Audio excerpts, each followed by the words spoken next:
میرے حبیب کریم سید عالم صلی اللہ علیہ وسلم سے حضرت فاطمہ نے کہا یا رسول اللہ، جو بی بی اللہ کے قریب ہونا چاہے، جو رب کا قرب پانا چاہے، جو اللہ کی ولیہ بننا چاہے، مجھے کوئی نسخہ بتا دے، میں عورتوں کو بتاؤں۔ تو میرے حبیب نے فرمایا جو بی بی جتنا گھر کے اندر رہے گی، جتنا گھر کے اندر رہے گی، جتنا گھر کے اندر رہے گی، اتنا ہی وہ اپنے رب کے قریب ہوتی جائے گی، اتنا ہی اللہ کا قرب پاتی جائے گی، اور جتنی سج دھج کے باہر نکلے گی، جتنی صبرے گی، اتنی وہ اللہ سے دور ہوتی جائے گی۔ جتنے قدم اس کے گھر سے دور نکلیں گے، اتنے ہی قدم اس کے اللہ کے قرب سے دور ہوتے جائیں گے، اتنے ہی قدم۔ مائیں، تمہاری دعائیں قبول ہوں گی، میری ماؤں تب قبول ہوں گی جب تم گھر میں رہو گی۔ بیٹیوں، رب کریم کا قرب اس وقت نصیب ہوگا جب تم گھر کے اندر رہو گی۔ تو بھائی، قیمتی چیزوں کو غلاف چڑھتے ہیں۔ کسی نے کبھی کیمسٹری غلاف پہ نہیں چھپائی، فزکس نہیں چھپائی، کبھی کسی شاعر ادیب نے اپنا لکھا ہوا شاعری کا کلام نہیں چھپایا۔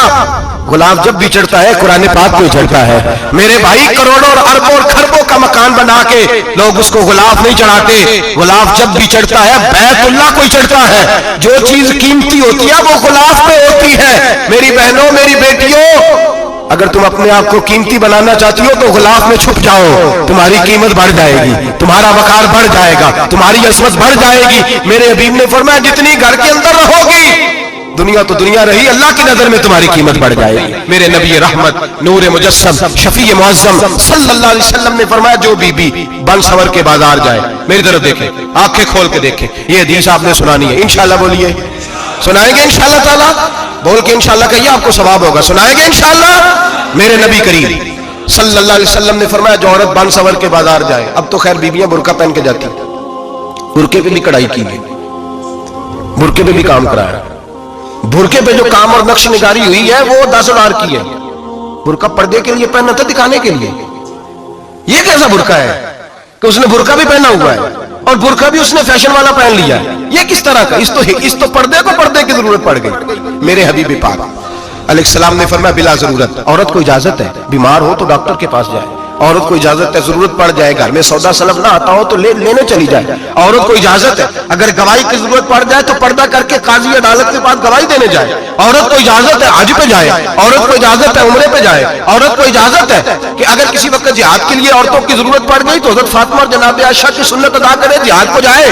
لیکن اگر عورت موج کرنے جائے اور روز گئے وہ دیکھنا فلاں پارک میں تھے، آپ تو کبھی گئے ہی نہیں، فلاں جگہ تھے، آپ کے پاس تو فرصت ہی نہیں، فلاں میری سرگودے والی بہن کا خامن تو روز لے کے جاتا ہے، آپ نے تو کبھی توجہ نہیں فرمائی۔ روز پیغام دیتی رہے۔ میرے حبیب کریم سید عالم صلی اللہ علیہ وسلم نے فرمایا جو بی بی بن سور کے بلا ضرورت بازار جائے، نبی پاک علیہ السلام نے فرمایا ایک قدم وہ اٹھائے گی تو اس پر اللہ کی لعنت برسے گی، فرشتوں کی لعنت برسے گی، زمین والے لعنت برسائیں گے، آسمان والے لعنت برسائیں گے۔ اور میرے حبیب بولے تو فرمایا جب اللہ کی لعنت برسے گی تو میں بھی اس بی بی پہ لعنت کروں گا جو بی بی بن سور کے جائے۔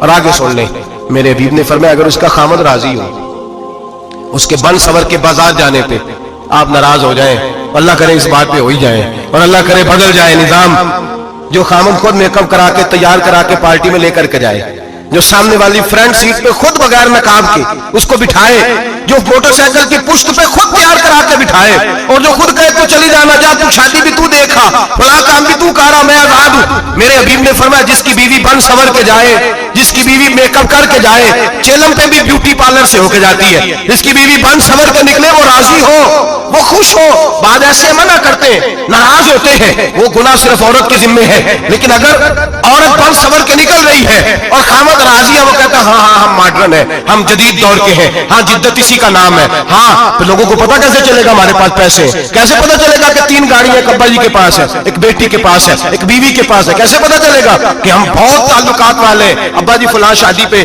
بیٹی فلاں گھر میں اور بیوی فلاں گھر چلی گئی، ہمارے تعلقات زیادہ ہے اس لیے ہمیں زیادہ جانا پڑتا ہے۔ میرے حبیب کریم علیہ السلام نے فرمایا عورت بن سور کے جائے، خامد راضی ہو، وہ جتنے قدم اٹھائے گی اتنے ہی اپنے خامد کے لیے جہنم میں مکان تعمیر کرے گی۔ فرمایا اس کے خامد کے لیے اتنے مکان دوزخ میں تیار ہو گئے، وہ جلایا جائے گا، وہ تپایا جائے گا، وہ جہنم کی آگ کا ایندھن بنے گا۔ اور میں نے شاید آپ کو درجنوں بعد حدیث سنائی ہو، میرے کریم رسول نے فرمایا بی بی ایک ہوگی پر 4 آدمیوں کو جہنم میں لے کے جائے گی۔ یا رسول اللہ کس کو؟ فرمایا باپ نے پردے کا نہیں کہا تو باپ بھی دوزخ میں جائے گا، اگر بھائی نے پردے کا نہیں کہا تو وہ بھی دوزخ میں جائے گا، شوہر نے پردہ نہیں کرایا تو وہ بھی جہنم میں جائے گا۔ وہ بیٹا جو کہتا تھا نا 1.25 لاکھ کا موبائل لینا ہے، تو اماں نے گھر کے اندر شور ڈال دیا، مجبور کیا، خامن کو لے کر کے دیا، اس بیٹے سے پوچھا جائے گا تو ساری ضدیں اماں سے منواتا تھا، یہ تو نے کیوں نہیں کہا پردہ کر لے؟ اور اب تو بی بی ذرا 40 سال کی ہوتی ہے تو کہتے میری خیر ہے، میں بوڑھی ہو گئی ہوں، میری خیر ہے، روٹیاں ساری کھاتی ہوں، باقی سارے کاموں میں جوانوں کی طرح ہوں، پردہ نہیں میں نے کرنا، میری خیر ہے، فلانا تو میرے بیٹے کی طرح۔ ظلم کی حد ہے، ظلم کی حد۔ کزن ایک دوسرے سے ہاتھ ملاتے، کزن، وہ کس مصیبت کا نام ہے؟ کہتے ہیں یہ بھائی ہے، وہ بھائی یہ بھائی ہوتا تو اس سے نکاح ناجائز ہوتا، اب چونکہ اللہ نے اس کے ساتھ نکاح کو حرام رکھا ہے تو یہ تمہارا بھائی ہو سکتا؟ میرے رسول کریم صلی اللہ علیہ وسلم نے فرمایا سور نجس العین ہے، کتا بالکل ناپاک نہیں ہوتا، کتا بھیگ جائے تو بعد اوقات ناپاک ہوتا ہے، یا کتے کے منہ سے تھوک نکلے تو ناپاک ہوتی ہے، سور نجس العین ہے، پورا ناپاک، خشک بھی ہو تو ناپاک ہے۔ میرے حبیب پاک علیہ الصلوۃ والسلام نے فرمایا ایک سور ہو وہ پہلے ہی ناپاک، اور دوسرا پھر وہ سور گند میں لپٹا ہوا ہو، غلاظت اس سور کو لگی ہوئی ہو۔ فرمایا ایک تو سور جو نجس العین ہے اور پھر وہ گند میں لپٹ جائے، غلاظت میں بھر جائے، اس کے پورے وجود کو گندگی لگ جائے۔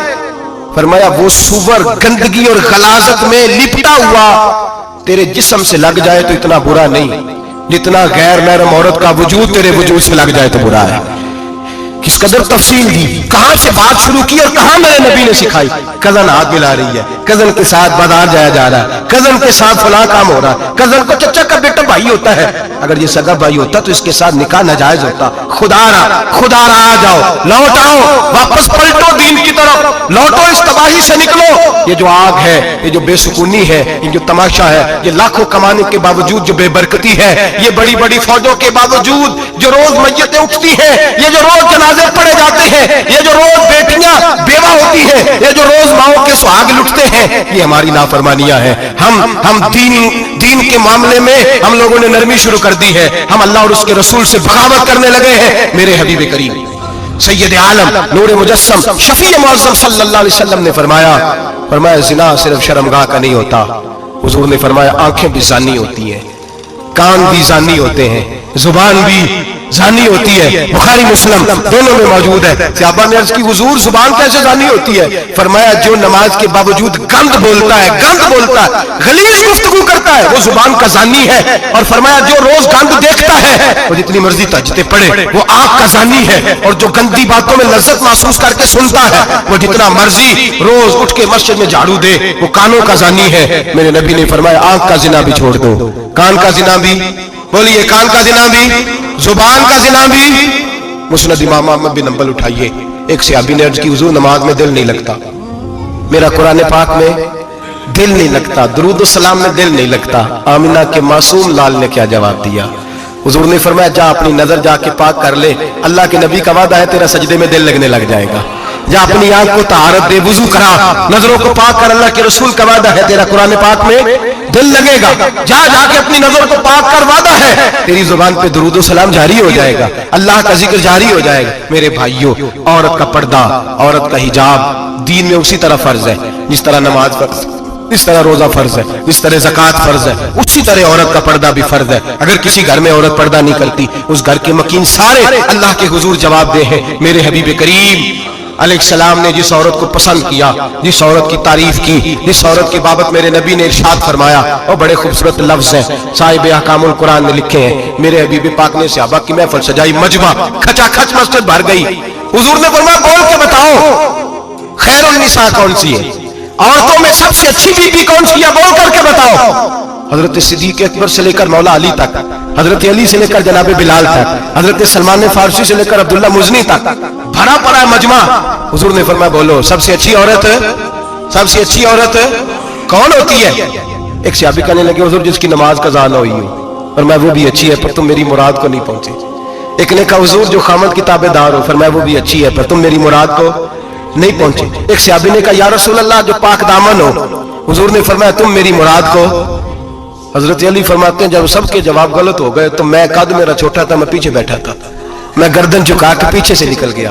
سیدہ طیبہ طاہرہ حضرت فاطمہ الزہرا رضی اللہ تعالی فرماتے ہیں بی بی صاحب کے پاس پہنچا، میں نے کہا فاطمہ حضور نے سوال کیا ہے، تو حضرت فاطمہ بھی گویا مسکرا کے کہنے لگی علم کے شہر کے دروازے تو آپ ہی ہیں،